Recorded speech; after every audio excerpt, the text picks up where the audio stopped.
November 27, 1950. While the 1st Marine Division settles in around the Chasen Reservoir, confident that the war is nearly won, something is moving through the mountains. Something massive. The Chinese 9th Army Group, 150,000 men, is closing in for what their commanders promise will be the decisive blow that drives the Americans into the sea. But here's what nobody talks about. By the time these Chinese soldiers make contact with the Marines, thousands of them are already dead. Not from bullets, from the cold. You know the American story at Chasen. You've heard about the frozen Chosen, the epic fighting retreat, the Marines who refused to call it a retreat. It's one of the greatest stories in American military history, and rightfully so. But today, I'm going to tell you about the other side of that mountain. And I promise you, what the Chinese 9th Army Group endured is something that will change how you think about that entire battle. Let me start with something that should shock you. Chinese soldiers were freezing to death in their sleep before they ever fired a shot at an American. Entire squads would bed down for the night and simply never wake up. The officers would come around at dawn to rouse the men, and they'd find them frozen solid in their sleeping positions. No wounds, no violence, just cold. Commander Song Shilin led the 9th Army Group, and his diary, released decades later, reveals something the history books gloss over. His army was dying before the battle even began. These weren't troops prepared for winter warfare in the mountains of North Korea. These were soldiers pulled from eastern and southern China, men who'd spent their entire lives in temperate climates. Many had literally never seen snow before, and now they were being asked to fight at 40 degrees below zero. Here's the thing that makes this even more tragic. They knew. The Chinese high command knew these men weren't equipped for this weather, but Mao Zedong and his generals were absolutely convinced that speed and surprise would win the day. Get the troops in position fast, hit hard, win quickly, and get back to warmer ground. It was supposed to take days, maybe a week. Supply lines could catch up later. Winter gear could come later. Victory was more important than preparation. So the 9th Army Group force-marched north in late November. They moved at night to avoid American air reconnaissance. They marched through mountain passes in temperatures that were already dropping below zero, and they did this carrying maybe 3 days' worth of food, rice, and a few potatoes if they were lucky. No winter coats. Most had thin cotton uniforms, the same ones they'd worn fighting the nationalists in central China. Some had quilted jackets, but quilted cotton doesn't do much when you're talking about 40 below. Private Yu Xianzheng, who survived the battle, later described the march north in an interview that Chinese historians recorded in the 1980s. He said they marched in columns, thousands of men, and you could hear coughing constantly. Not just normal coughing, the deep, racking coughs of men whose lungs were being damaged by breathing air so cold it felt like swallowing knives. Men would fall out of the column and their comrades couldn't stop to help them. Keep moving or freeze. Those were the options. They reached their attack positions in the mountains overlooking the reservoir around November 25th. According to their orders, they were to remain hidden, completely concealed from American observation until the signal to attack. That meant no fires, no movement, just lie there in the snow and wait. For some units, they waited 2 days, in summer uniforms, in sub-zero temperatures, without fires. Think about that for a moment. You're a Chinese soldier, maybe 20 years old, lying in a snow-covered ditch on a Korean mountainside.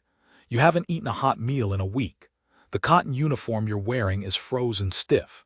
Your cloth shoes, and yes, many of them had cloth shoes, are frozen to your feet. You can't feel your fingers anymore. You're not allowed to move because movement might give away your position to American planes. And you wait, hour after hour, night after night. This is where the story gets absolutely devastating. When the Marines finally broke out and made it through Chinese positions, they found something that haunted them for the rest of their lives.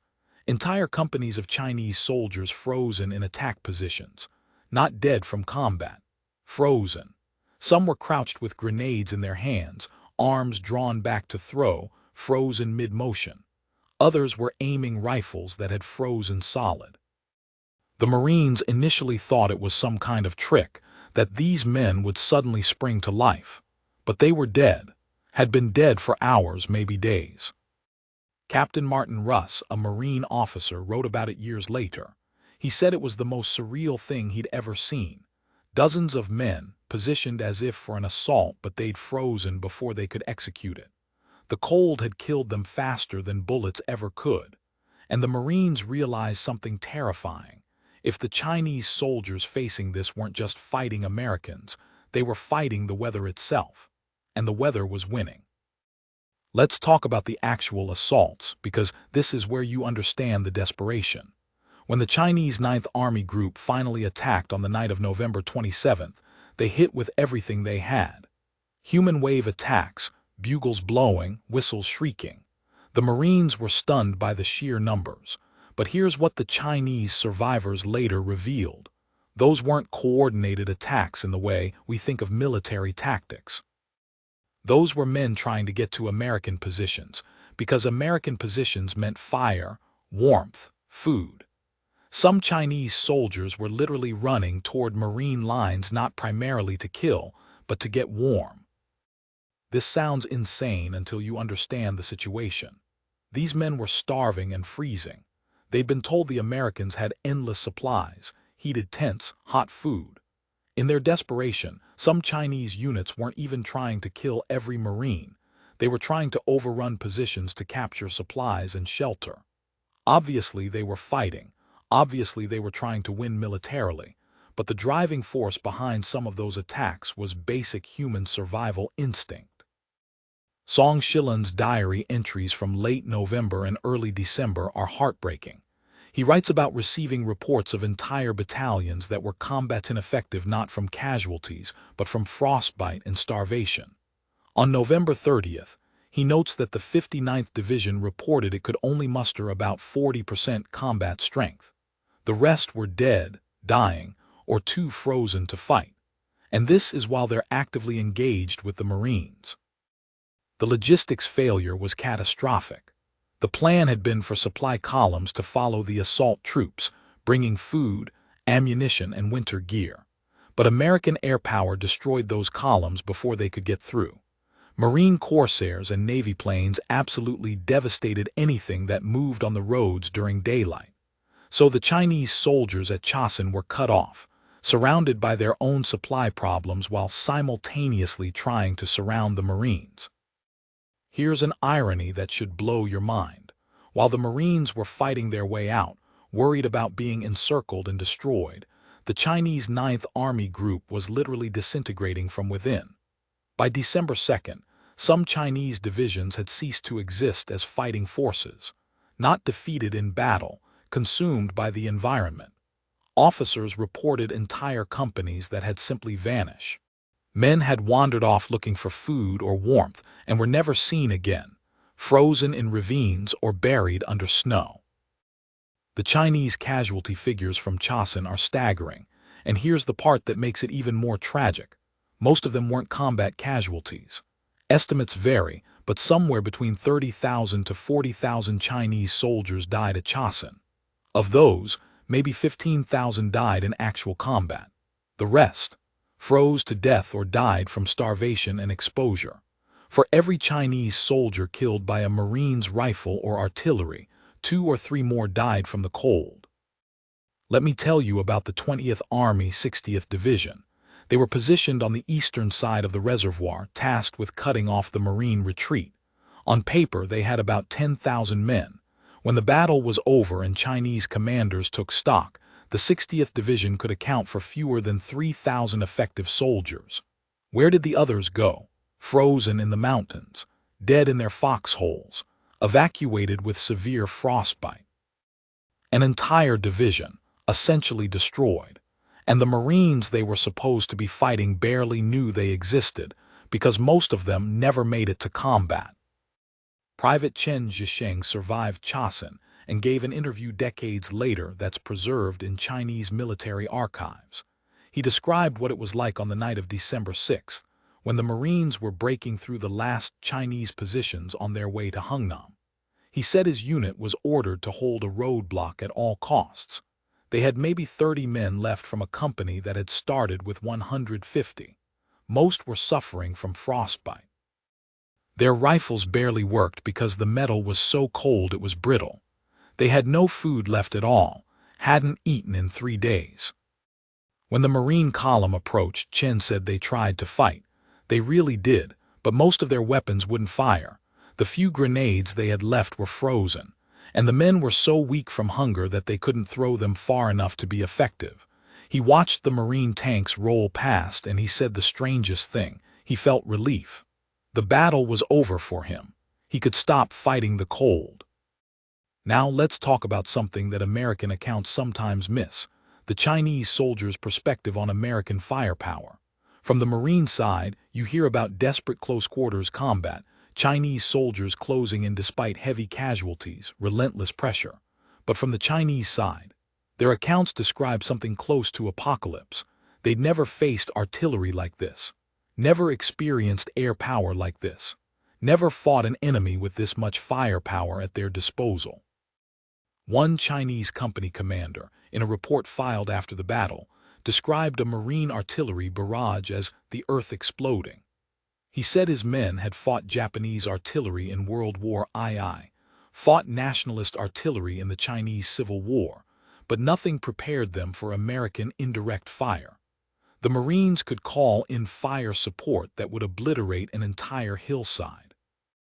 And the Chinese soldiers couldn't respond in kind because their own artillery was miles behind them, frozen to the roads, or destroyed by airstrikes.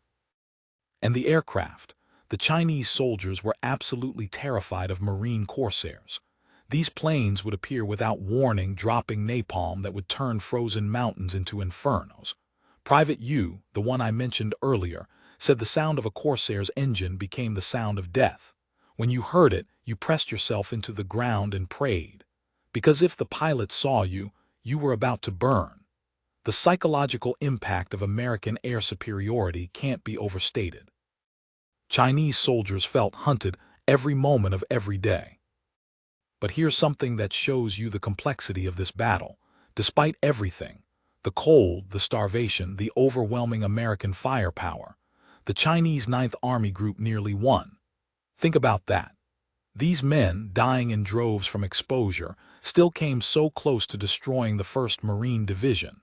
If they'd been properly supplied, properly equipped for winter warfare, if they'd had even basic logistics support, the outcome at Chasen might have been very different. The Marines would be the first to tell you. The Chinese soldiers they faced were brave, determined, and incredibly tough. They just weren't given the tools to succeed. Commander Song Shilin submitted his after-action report in January 1951. In it, he's brutally honest about the failures. He writes that the 9th Army Group was ordered to accomplish a mission it was never equipped to accomplish. He's critical of the high command for prioritizing speed over preparation. But he also praises his soldiers, saying they fought beyond any reasonable expectation, endured conditions that should have broken any army, and still nearly achieved their objective. The Chinese leadership's response to Song's report tells you everything you need to know. They censored it. For decades, the true story of what happened to the 9th Army Group at Chasen was kept quiet in China. It didn't fit the narrative of heroic victory. The propaganda said the Chinese had driven the Americans from North Korea in glorious combat. The reality was that the 9th Army Group had been sacrificed, ground down by a combination of American firepower and catastrophic logistics failures. When the Marines finally evacuated from Hungnam in mid-December, the Chinese 9th Army Group was in no condition to pursue them. They'd achieved a tactical victory. The Marines had withdrawn, but it was a Pyrrhic victory at best. The 9th Army Group had to be pulled from the front lines entirely. It would take months to reconstitute the divisions, to replace the dead, to treat the thousands of frostbite casualties. Some soldiers lost fingers, toes, entire limbs to frostbite. Some lost their lives months later from complications related to exposure. Here's what keeps me thinking about this story. Both sides at Chasen were fighting the same enemy. Yes, They were fighting each other, but they were both simultaneously fighting one of the most brutal environments on Earth. The difference was that the Marines had the equipment, the supplies, and the logistics to survive. The Chinese didn't, and that made all the difference. When you look at photographs from Chasen, and there are photographs from the Chinese side, though not as many, you see the same haunted look in Chinese soldiers' eyes that you see in the Marines. That thousand-yard stare, that's the look of men who have been pushed to the absolute limits of human endurance. The Marines earned that look through combat and cold. The Chinese earned it through the same forces, but with far less support and far worse outcomes. There's a Chinese memorial in Liaoning province dedicated to the 9th Army Group. When you visit it, there's a wall with thousands of names, soldiers who died at Chasen. If you look closely, you'll notice something. Many of the death dates are November 26th, 27th, 28th, before the main Marine fighting withdrawal even began. These were men who died from exposure waiting for the battle to start. The lesson from the Chinese experience at Chasen isn't about military tactics or strategy. It's about what happens when you send men into battle without giving them the basic tools for survival. It's about hubris. The Chinese high command believed revolutionary fervor and numerical superiority could overcome logistics and preparation. They were wrong, and tens of thousands of Chinese soldiers paid the price. When the Marines talk about Chasen, they talk about it with pride, as they should. They earned every bit of that pride. But when Chinese veterans talk about Chasen, the few who would talk about it, they speak with a different tone. Sadness, loss, a sense that they were asked to do the impossible and they tried, God how they tried, but the cold doesn't care how brave you are or how dedicated you are to your cause. The cold just kills. So the next time you hear about the frozen Chosen and the epic Marine fighting withdrawal from Chasen Reservoir, remember this. On the other side of those mountains, there was a frozen army too. An army that fought two wars simultaneously, one against the Marines and one against nature itself. An army that lost far more men to the cold than to combat. An army whose story has been largely forgotten or ignored, but whose experience was just as harrowing, just as brutal, and in some ways, even more tragic. November 1950 in the mountains of North Korea. Two armies, both frozen, both tested beyond imagination. One had the supplies and support to survive. The other didn't. And that's the untold story of Chasen, not just what happened in the battle, but what happened to the men who fought it from both sides of the firing line. That's the other side of the frozen Chasen. That's the story nobody tells, and that's something worth remembering.